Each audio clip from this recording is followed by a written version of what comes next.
ഏക്കറിന് 30 കിൻഡൽ നെല്ലാണ് കുമരകത്തെ ശരാശരി വിളവ്. ഒരു കിൻഡലിൽ നിന്ന് 68 കിലോ നെല്ല് ലഭിക്കും. അങ്ങനെ ആകെ 9,000 കിൻഡൽ നെല്ല് മെത്രാൻകായലിൽ നിന്ന് ലഭിച്ചാൽ 2.25 കോടിയുടെ അരി സംസ്ഥാനത്തിന് മുതൽക്കൂട്ടാകും. അതേസമയം തരിശുപാടങ്ങളിൽ കൃഷിയിറക്കാനുള്ള സർക്കാർ ഉദ്യമം അട്ടിമറിക്കാൻ ആസൂത്രിത ശ്രമമാണ് ഇവിടെ നടക്കുന്നത്.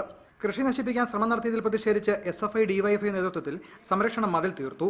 മാർച്ച് 11-ന് കൊയ്ത്തുത്സവം നടക്കുന്നതുവരെ കൃഷി സംരക്ഷിക്കാൻ ശക്തമായ സുരക്ഷാ സംവിധാനം ഏർപ്പെടുത്തുമെന്ന് CPM ജില്ലാ സെക്രട്ടറി VN വാസവൻ പറഞ്ഞു.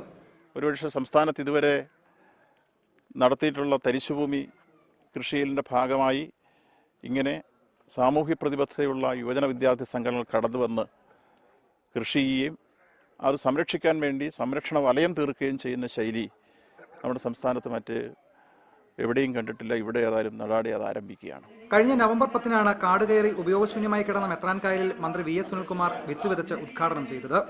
80 ലക്ഷം രൂപ മുതൽ മുടക്കി പാടശേഖരം കൃഷിക്കായി ഒരുക്കിയെടുത്തു.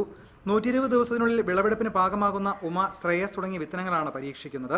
380 ഏക്കറിൽ 25-ൽ സർക്കാരും ബാക്കിയുള്ളിടത്ത് സന്നദ്ധ സംഘടനകളുമാണ് കൃഷി ഇറക്കിയിരിക്കുന്നത്. ക്യാമറമാൻ അരവിന്ദ് അന്ത്യാപറമ്പലിനൊപ്പം മജു ജോർജ്, റിപ്പോർട്ടർ, കോട്ടയം.